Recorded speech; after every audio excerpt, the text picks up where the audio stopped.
I'm Jerren. And I'm Jesse. We had a development evaluation done and made it on to the development slate. And now we are two of ISA's top 25 screenwriters to watch in 2020. Well, personally speaking, I wanted to be a comic book artist. So I had that kind of visual storytelling thing for me always. And then I wanted to be a musician. I was a musician. I think I realized around high school age that a lot of the arts I was interested in, music and visual storytelling and working on performance and stuff, all kind of went into filmmaking. So I decided that's what I wanted to do. I went to film school to be a director, like an art house pretentious director, which is really dumb. There's no career path for that. So I kind of gave that up and had sold something to Fox Digital at one point. Just a web series thing. At the same time as I was gearing up to do that, I met Jesse, who also was into the art house pretentious stuff, but also was a very funny writer. And we hit it off and just kind of went from there. I knew at some point I won a third grade writing competition. Actually, that's not true. I came in third, but it was district-wide. So I knew if I had a skill, it was writing. And then in college, I realized that I didn't like literature anymore. And I didn't read books, so I didn't really know what to do. But I realized a year or so after that I loved movies, so I focused my efforts on screenwriting. And then, cut to several years later, Jerren and I worked a job together. We were in post-production, and just for a week, for some reason, I had to sit next to him, which wasn't the normal seating arrangement. We bonded over Terrence Malick. Then we bonded over Jean-Claude Van Damme, Steven Seagal, as a film personality, not as a person. And then direct-to-video action. So then we realized like we had a lot of the same sensibilities, and we started writing together since then. And real quick, do you want to say what that what that contest you won, what that story was? It was called Murder King. It was about a Burger King fast food restaurant, but I think it was run by a killer or something. I can't remember. I just remember I started with the title, Murder King, and then I worked backwards, and it really panned out for me. Yeah. Yeah. I would say to my younger self that write what you know doesn't necessarily mean just write your life. And I think a lot of people think that. It took a little while for me to understand that write what you know means you can apply your experience to anything. Sci-fi, horror, comedy, all of that stuff. You need to bring your own life experience, and I think you need substantial life experience to be a writer. And be able to apply that to the characters and the storylines within any genre or any realm. The other thing I would say is that when I was starting out right out of film school, I was very into the idea that I heard someone say, well, everyone's looking for something different. And that really gets me going, thinking of something different. But then I quickly realized, like, no one's looking for something different. Everyone's looking for the same but different. The same but with just enough of a twist to stand out. So don't take risks. Exactly. Those are the things I would tell my younger writer self. And also, I would go back and tell myself that story, Murder King, you were trying to write, go for it because someone else is going to steal your idea. I wish you'd been there. The advice I would give to myself as a younger person, because this is what I struggle with, is honestly just do it. I always would come up with reasons why I shouldn't start.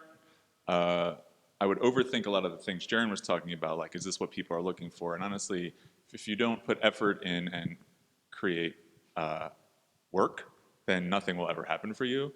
So that is literally the first thing you have to do is just do the work and be committed to it. And if you find that you are not good at doing that on yourself and you're not disciplined, then you should get a writing partner. That is my other piece of advice. But I wasn't expecting it. It truly was still a surprise and a very, very pleasant surprise and kind of a nice cherry on top of what has been a great year for our career. We very fortunately got to make our first produced feature film in 2019. And so as they're putting together all the press stuff and the EPK and all that stuff, they need bios and all that great stuff. It was actually very nice for us to be able to say, like, hey, and Jerren and Jesse are top 25 writers to watch for the ISA. It was kind of a nice little piece to put in the bio there. So, I don't have anything else to add other than that. It just made us feel especially confident heading into 2020, knowing that we have that just to tell people, but also that we have such a nice kind of network of really amazing people that kind of have our backs and that we can go to on everything we need to go to. Yes, I was also delighted, and this goes back to thing I was saying earlier about just doing things. Jerren is sort of the one who takes the initiative on sending these things out into the world, and I always just feel like very cynically that no one's ever going to respond. Or so even before we made this list, I think this is how we discovered the ISA was just sending our scripts out, right? And isn't that how you originally found the ISA? So that was just huge in actually realizing that somebody was out there paying attention and reading and responding to our work. So even before we made this list, that was huge. It was great that like we were on the ISA's radar and there was like somebody who seemed somewhat interested in what we were doing. And then the list was just like the cherry on top. And it's just great to feel like there's somebody who likes what you're doing out there. And also somebody who will champion you going forward. That is huge. It's just like two of the things you never know if that's going to happen when you're just writing on your own, sending it out into the world and wondering if it's just, you know, a void. It's been great. The thing that I've appreciated the most is just that it adds a layer of accountability, which is something that I feel, even though I have a writing partner, and that is one of Jerren's functions for me. It's like something, whether you know it or not, it's like I actually have somebody waiting for pages, and you know that is huge. And then now we have this added layer of people at the ISA who are waiting on pages, not just to read them, but also to like potentially like do something with it and give you guidance and get it out into the world and connect it with people who actually want to make it. So it's been awesome for me. In the same realm was that I think Jesse and I, we hit it off so immediately because we realized we have a very similar voice. People have always said that they can't actually tell where our writing, you know, what I wrote and Jesse wrote. Where you begin and I end. Oh my God, I love that. You should copyright that, Jesse. And that's hugely beneficial to us as a writing team. I also think that I hadn't thought about this a lot until recently, that can kind of get us in trouble because we are in our own little world so much. We don't actually know how people are reacting to our stuff. Getting to make a movie was a great way to see that, how actors interpret our lines and what we do. But outside of that, having the ISA there is people that it's just objective eyes on the stuff that we're creating because we're so in our own world about things and you know, thinking we have a voice, but like, how do other people see that? So I think it's been very nice having the ISA, the professionals that they are, and they've been doing this for so long, being able to kind of guide us on some of that stuff too, and also just the projects that we choose. Yes. Because that's a big thing for us. It's like we sometimes will always pick the wilder, crazier. Yeah, maybe don't go down that path. Yeah. So that's been great to have the ISA around for that too. Again, to tie this all together with ISA and their networking capabilities and stuff. I think I'm very lucky in that most of my writing career has been with Jesse, my writing partner, for years now. Oh, here's the thing. I would go back and tell my younger self that you can make adult best friends because Jesse is my best friend. Oh, But I would say that I'm lucky, and we're both lucky because we meet once. How we write is we meet once a week and we talk a lot.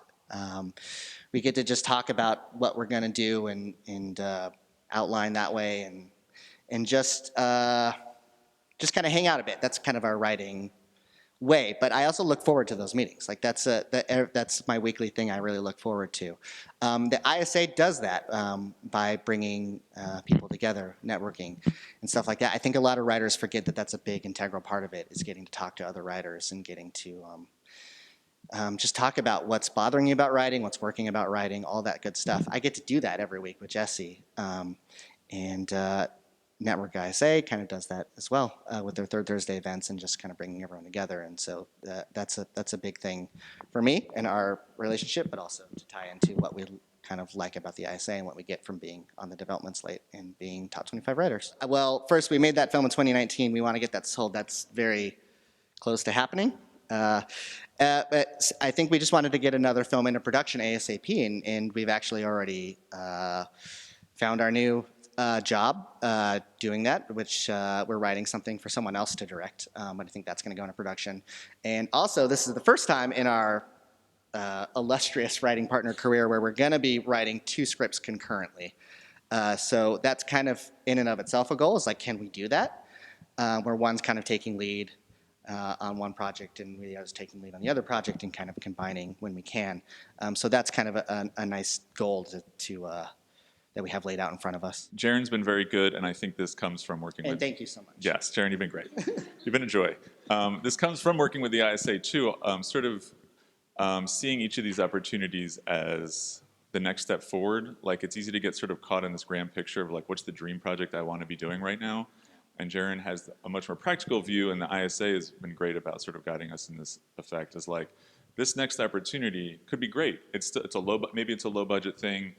You know, maybe you're making certain concessions on certain things, but like the idea of having a movie made and like out in the world is huge, and that's something that like is a dream to happen. So I think we're just trying to build on the small successes of 2019, write a couple scripts, hopefully get one of them produced, hopefully get both of them produced. Right.